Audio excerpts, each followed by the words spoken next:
Rahul recording studio के channel जरूर subscribe करें। लालो कांदा बनाना बोले माई से नाता जोड़ ले लगे विकास जोड़ ले लगे सिंगिंग बाय बंसीधर चौधरी। हाँ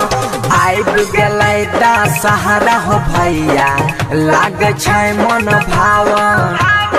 सब कोई मैया के भगती में झूमै छिए बड़ा कहा पावन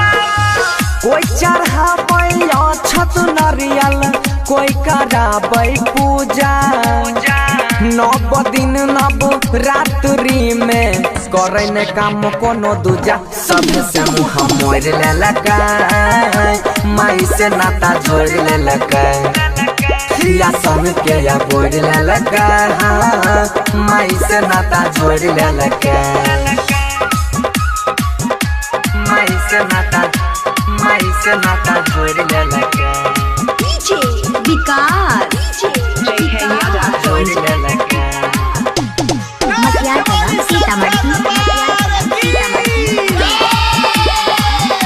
हाँ फूला चढ़बे आबै रोज मंदिर में माली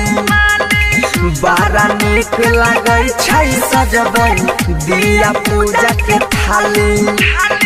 ढोल मजीरा बाजै छै जब भगता करे सुमरन महा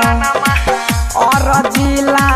गाबे खातिर तरसै छै मनमा सभे से मुँह मोड़ ले लगा माई से नाता जोड़ ले लगा या सब के या गोड़ ले लगा माई से नाता जोड़ ले लगा माई से नाता जोड़ ले लगा विकास जोड़ ले लगा presented by Albina Recording Studio, Simra। माई के पूजा घर घर होइ छै जाने दुनिया दारी